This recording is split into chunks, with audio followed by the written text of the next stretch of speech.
श्री राधे राधे। स्वागत है आपका प्रेरणादायक कहानियों में। लाली का ससुराल भाग 3, बिटिया की याद। बाबूजी को आज सुबह से ही अपनी लाडली की बहुत याद आ रही थी।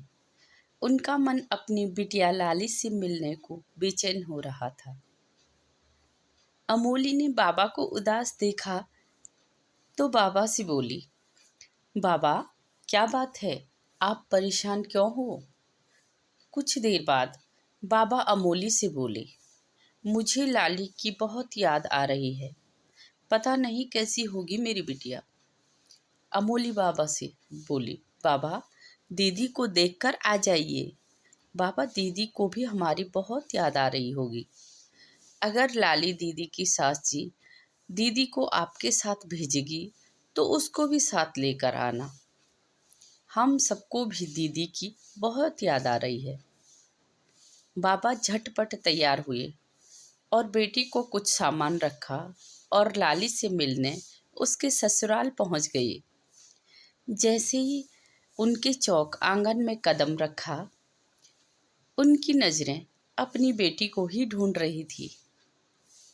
लाली की सास जी ने बाबूजी को अंदर बैठाया, चाय पानी के लिए पूछा, पर बाबूजी से वह पानी भी न पिया गया। बस अपनी लाडली बिटिया को मिलने के लिए बेचैन हो रहे थे।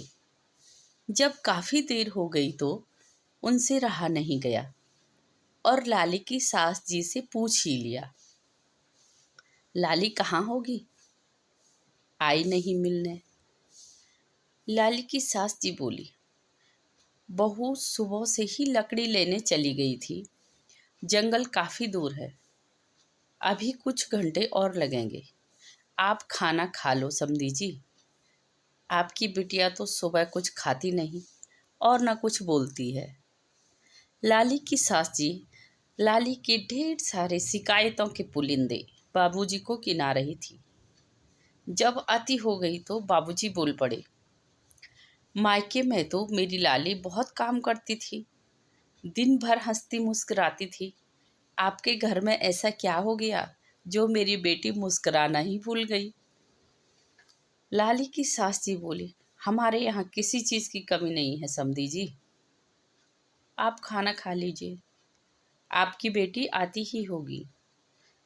सास की कड़वी बातें सुनकर बाबा का मन भर आया।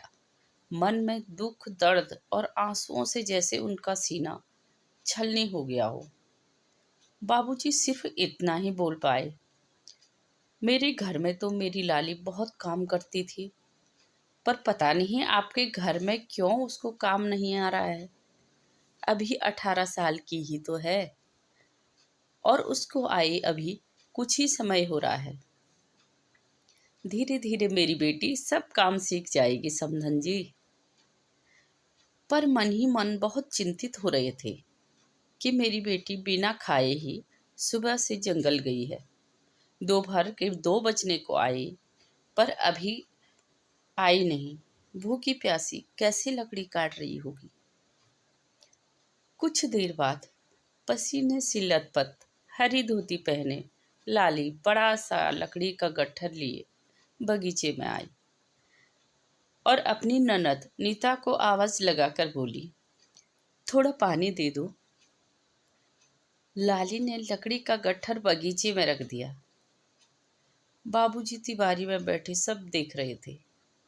लाली को देखकर बाबूजी दुख से भर गए। गोल मटोल और प्यारी सी लाली कमजोर और बीमार सी दिख रही थी।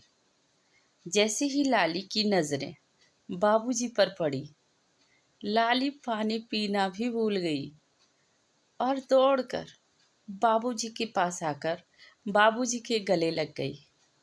बाबूजी भी सिर्फ लाली ही बोल पाए। बाबूजी और लाली दोनों बस रोए जा रहे थे। आगे की कहानी अगले अंक में। कहानी अच्छी लगे तो लाइक और सब्सक्राइब कीजिए। श्री राधे राधे।